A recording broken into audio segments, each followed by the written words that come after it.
Hello dear students, welcome to my classroom. बेटा, आपकी इस वीक की वर्कशीट्स आ चुकी हैं और ये है हमारी इंग्लिश वर्कशीट नंबर 32 जो आपने कल सबमिट करनी है। इसी के साथ बेटा आपकी वर्कशीट नंबर 33 भी थोड़ी देर में अपलोड कर दी जाएगी, तो वो भी आप ले सकते हैं। चलिए शुरू करते हैं हम अपनी worksheet. This worksheet is based on the topic prepositions. तो आपकी ग्रामर से रिलेटेड वर्कशीट है। Topic is preposition. So preposition means placing before. Prepositions are usually placed before a noun or a pronoun. So noun और pronoun से पहले जो हम words लगाते हैं they are called prepositions.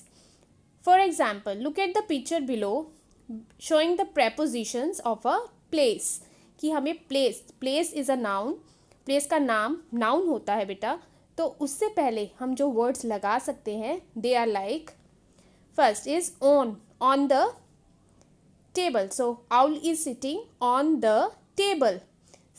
यहाँ पे in the box.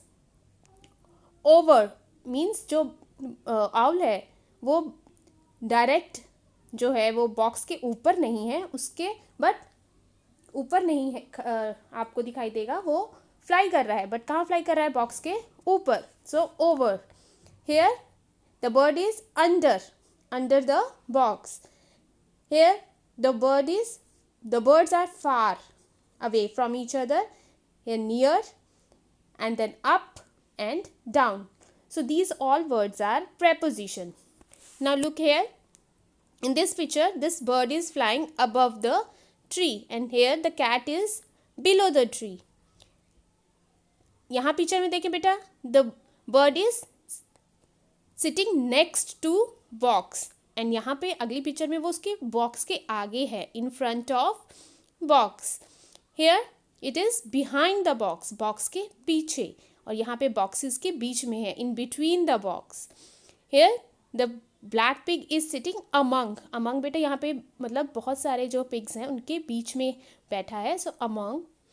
Then into the pool means pool के पानी के बीच में जाना, into. So now look at the pictures below and fill in the blanks with the correct prepositions. तो यहाँ पे ये देखिए आपको पिक्चर्स दी गई हैं, तो हमें प्रेपोजिशंस फिल करनी है। So first one is there is a doll. यहाँ पे डॉल है, देयर इज अ डॉल। जो डॉल है वो सोफा के ऊपर है। So there is a doll on the sofa. तो बेटा यहाँ पे आ जाएगा ऑन। द डॉग इज, जो डॉग है वो टेबल के नीचे है, और नीचे के लिए हम कौन सा प्रेपोजिशन यूज कर रहे हैं? Under. The dog is under the table. The lamp is, अब लैम्प देखिए आप, लैम्प जो है वो सोफा के पीछे है, बैक साइड पे है, behind. So preposition word is behind the sofa, BEHIND, BEHIND,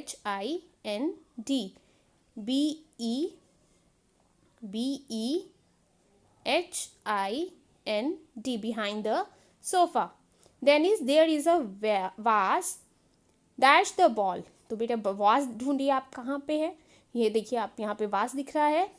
so the वास इज कहाँ पे है?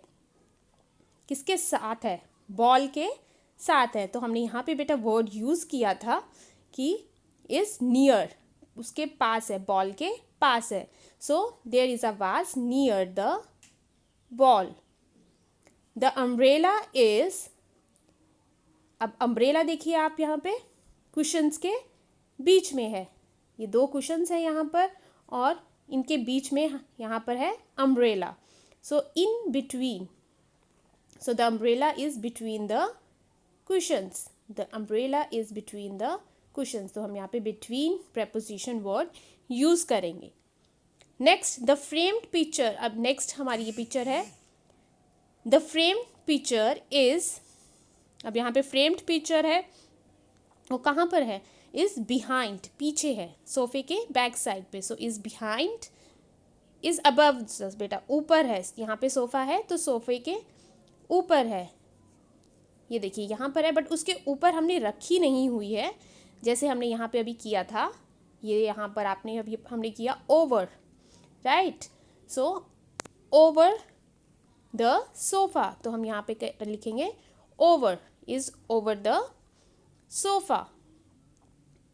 Then the ball is on arm chair, ये देखिए बॉल जो है वो आर्म चेयर के ऊपर है। देयर इज़ विंडो, विंडो है कहाँ पर है, सोफ़ा जो है उसकी बैक साइड पे बिहाइंड है, पीछे है। So there is window behind the sofa. So आप यहाँ पर लिखेंगे, प्रेपोजिशन आएगी behind. There is a lamp, lamp है किसके बीच में है, sofa and the arm chair. So ये देखिए यहाँ पे ये लैम्प है बिटवीन सोफ़े और आर्म चेयर के बीच में। So there is a lamp between the sofa and the arm chair.